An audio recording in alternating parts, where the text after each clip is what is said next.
Well, in regards to this series, light became, it was something that I woke up one day when I was shooting many different ideas of what I considered infinite. And being an artist, I'm just using my own categories like snow and mold and all kinds of different things that I really thought were big enough where I couldn't get my head around. And then one day I woke up and I thought, wait a minute, you have to use light. Light is the beginning of everything. It is the most infinite idea you can think of, and it's part of photography, and all life cannot exist without it. It's the building block of life. What are you doing? You have to shoot light. So I had to come up with an idea to make light kind of a physical entity. In the darkroom, I do a lot of creative play. I break all the rules of photography in the darkroom. I always have. I get very bored with the black and white print. So with my ceramic background, I understood that there was metal in the paper, and I needed to manipulate that.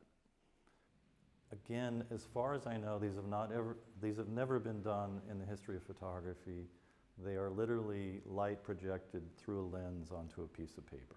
An enlarger is simply a light, a platform to hold a negative, and a lens the light projects through. I was simply putting something in between where the negative belongs to produce these circles of confusion. Chemistry, but in the darkroom it is alchemy, because you're literally changing something that's very inert to a beautiful image. So these light projections, again, they became physical manifestations of light, which is what I needed for this project. All metals react with certain compounds that, well, let's just use iron, for example. Iron rusts if it's exposed to moisture.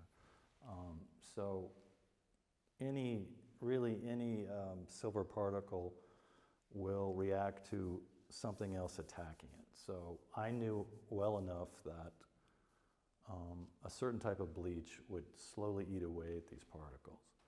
And I needed that because I like the fact that they are aged very quickly. The silver particles it's a type of oxidation. So this is a ceramic term as well. When you have the glazes hot in the kiln, and you're adding certain elements to oxidize the glazes, and it changes their color, okay? I'm doing that as well with the silver particles in the paper.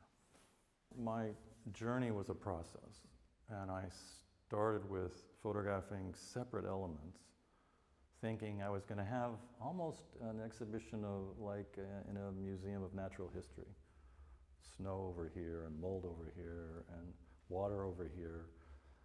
And playing around, I found that if I started combining some of these elements, something else kind of beautiful happened. In terms of light and time, time is also a big element in this work. Many of the infinities are multiple exposures of trees and plants. I then, on top of that, if I add Hubble images of starlight, of deep space stars, which are very old, I'm getting multiple layers of time. So this is just one element. My work's like an onion, you have to peel it apart. And as I said, it's a process, so as I discovered this along the way, certain ideas started popping up, and I can use, as a US citizen, I can use the images from the Hubble telescope because we're all taxpayers and they're free for us. That's a possibility. Growing up it was very beautiful childhood because I could ride my bike into the desert. My friends and I would ride out there and hike. But we could also drive to the mountains when we were older in an hour. So if it was cloudy at home, it was sunny in the mountains. So we spent a lot of time, like I said, on the desert, and we spent a lot of time at the very tops of the mountains. And up there's a lot of starlight, yeah, much more. So many experiences rolled into this childhood. Just lying on your back at the top of the world watching the clouds is quite an experience. And the stars, yes, you can see the Milky Way. It's kind of overwhelming. I don't know if I actually remembered that was a memory I used in this work, or it was an unconscious memory that filtered in. Again, this was a process of my life and discovery with being a photographer and studying Asian art and being influenced by Asian art. And there was a real connection for me between how Buddhists thought about the world, how physicists thought about the world, these connections that they were making, especially in the last 10 years. And I think that's probably the biggest influence of why I make work.